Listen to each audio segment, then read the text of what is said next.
Bismillahirrahmanirrahim. Assalamualaikum warahmatullahi wabarakatuh. Alhamdulillah sehat di rumah anak-anak. Alhamdulillah kita pada pagi hari ini masih diberi kesempatan untuk sehat belajar gitu ya. Tetap semangat belajar di rumah. Insya Allah juga akan ada rencana untuk tatap muka ya, walaupun seminggu sekali kayak gitu, insya Allah.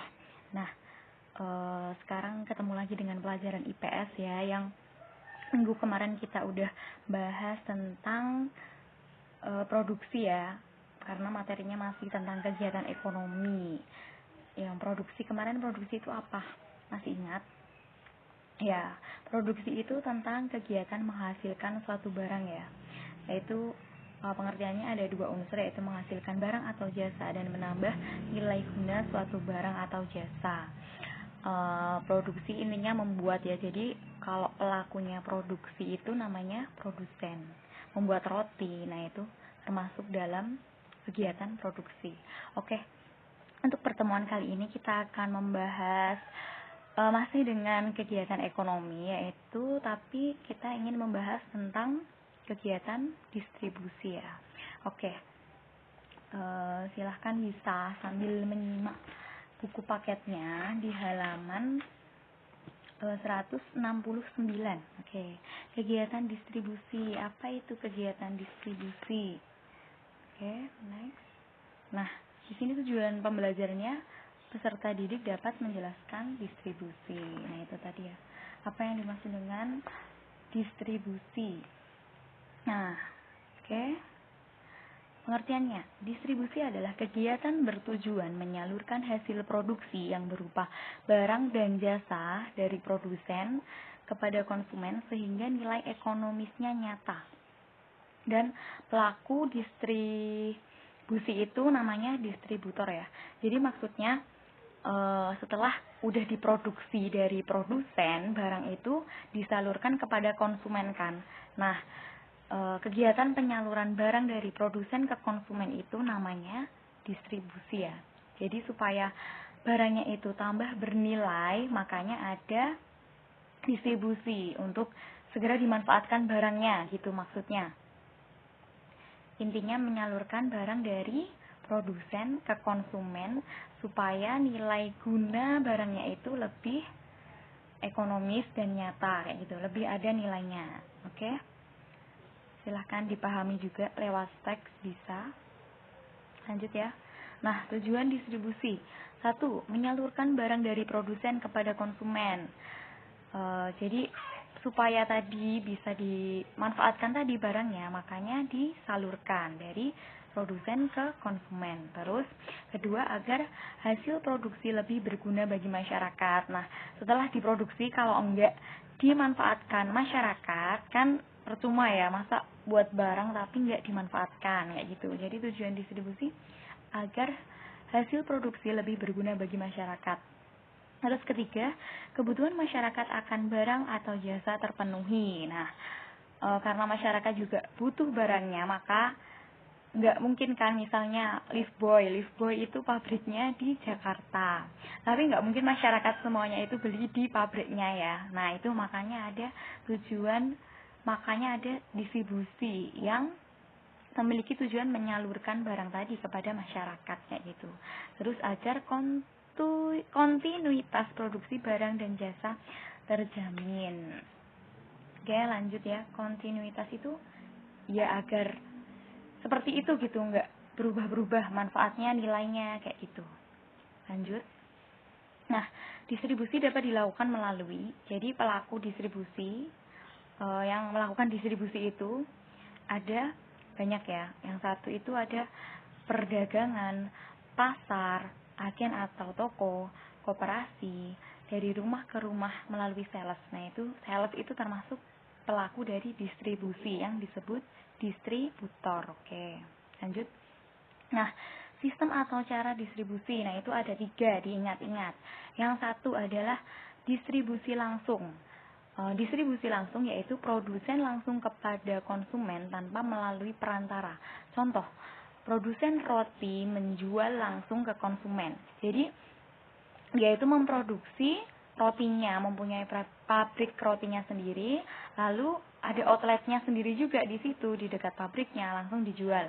Nah, misal di sini kalau di Wedi itu ada donat madu itu, dia kan langsung ini ya, dari oven, fresh oven ya itu ya, langsung dijual ke masyarakat, ada outletnya. Kayak gitu, itu namanya distribusi langsung. Terus yang kedua adalah distribusi semi langsung. Jadi penyaluran barang dari produsen ke konsumen melalui perantara khusus. Nah, jadi itu ada perantaranya, tapi khusus. Misal Honda, motor Honda. Nah, dia itu dari perusahaan luar negeri ya. Terus di drop ke daerah-daerah itu ada agennya. Misal kalau di Klaten itu ada Ahas Motor, yang Klaten itu Nagamas kayak gitu ya. Nagamas ya yang menjual motornya, motor dari pusatnya kayak gitu. Nah, itu ada cabang-cabangnya. Terus ada juga misal kredit bank kayak gitu, Bank BRI, enggak yang dari pusat langsung ya, dari pusat Jakarta langsung, tetapi di cabang-cabang daerah itu ada cabangnya BRI. Oke, itu namanya distribusi semi langsung. Yang ketiga ada distribusi tidak langsung, yaitu penyaluran barang dari produsen ke konsumen tanpa melalui perantara.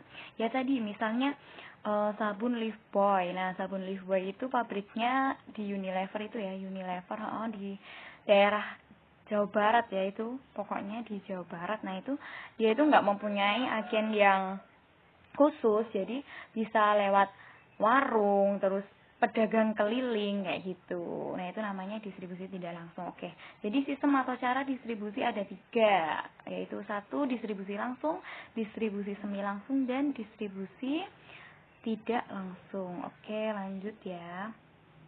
Nah, yang selanjutnya ada lembaga distribusi. Nah, lembaga distribusi di sini mengandung makna orang atau badan yang berperan sebagai perantara produsen dengan konsumen atau lembaga-lembaga distribusi. Jadi di sini adalah lembaga yang berperan sebagai distributor tadi ya, sebagai penyalur. Yang pertama ada pedagang. Nah, pedagang kalian sering melihat dan banyak di sekitar sini juga pedagang.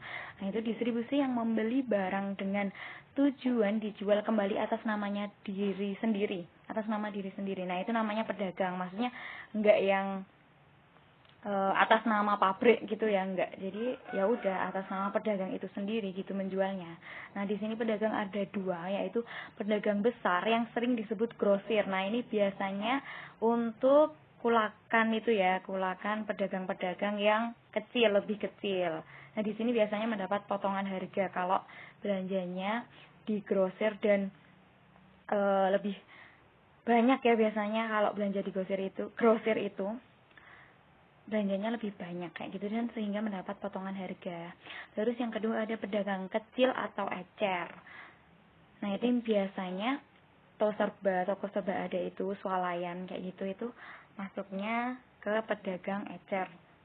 Terus lembaga distribusi dengan perantara khusus. Nah, itu ada agen tadi karena distributor yang bekerja dengan cara melakukan perjanjian pembelian dan penjualan barang tanpa memiliki barang yang diperjualbelikan, dan mendapat keuntungan berupa potongan harga atau komisi, dan bisa laba juga. Jadi agen tadi khusus ya, khusus dari perusahaannya. Misal agen LPG itu juga tertentu kan, enggak yang semuanya bisa jadi agen kayak gitu. Terus ada juga makelar. Nah, makelar adalah perantara dalam pembelian atau perjanjian barang atau jasa tanpa memiliki barang atau jasa yang diperjualbelikan dan bekerja atas nama orang lain. Nah, tugasnya hanya mengatur perpindahan barang. Makelar mendapat imbalan berupa provisi. Jadi makelar ini itu bekerja atas nama orang lain ya. Jadi dia itu tidak memiliki barang, tetapi juga tidak mengatasnamakan dirinya sendiri itu tadi. Jadi dia murni sebagai perantara kayak gitu. Biasanya ini ada makelar mobil kayak gitu ya, mobil misal tanah gitu juga bisa. Jadi dia tidak memiliki barang juga, tidak menjual atas nama dirinya. Jadi pure perantara kayak gitu. Misal menjualkan tanah beni. Nah, si maklar ini juga bilang akan menjualkan maklar tanah beni, bukan menjual tanah miliknya sendiri kayak gitu. Terus lanjut ya. Ada komisioner. Nah, komisioner ini perantara yang tugasnya menjual atau membeli barang atas nama orang lain. Ini juga menjual atau membeli barang atas nama orang lain ya. Sehingga kalau terjual ini mendapat komisi kayak gitu. Terus selanjutnya ada importir atau eksportir. Nah, importir yaitu orang atau badan usaha yang membeli atau mendatangkan barang dari luar negeri. Importir itu ini ya, impor, dari kata impor. Nah, importir ini pelakunya. Impor itu kita membeli, Indonesia membeli barang dari luar negeri kayak gitu. Misal impor motor Honda, impor HP, nah itu impor. Lalu kalau ekspor itu adalah pelaku dari kegiatan, eksportir itu adalah pelaku dari kegiatan ekspor, yaitu ekspor itu kita menjual barang ke luar negeri. Nah, eksportir sendiri adalah orang atau badan usaha yang menjual barang ke luar negeri. Oke. Sudah ya, itu silahkan bisa dipahami lagi dengan materi PDF yang Ustazah kirimkan. Oke, besok selanjutnya kita akan mempelajari tentang kegiatan konsumsi ya, itu masih dalam kegiatan ekonomi. Lalu hari ini silahkan kerjakan evaluasi pembelajaran hari ini ya. Tolong semuanya mengerjakan karena sebentar lagi akan UTS, lalu harus melengkapi tugas-tugas yang belum lengkap. Oke, see you minggu depan. Terima kasih. Wassalamualaikum warahmatullahi wabarakatuh.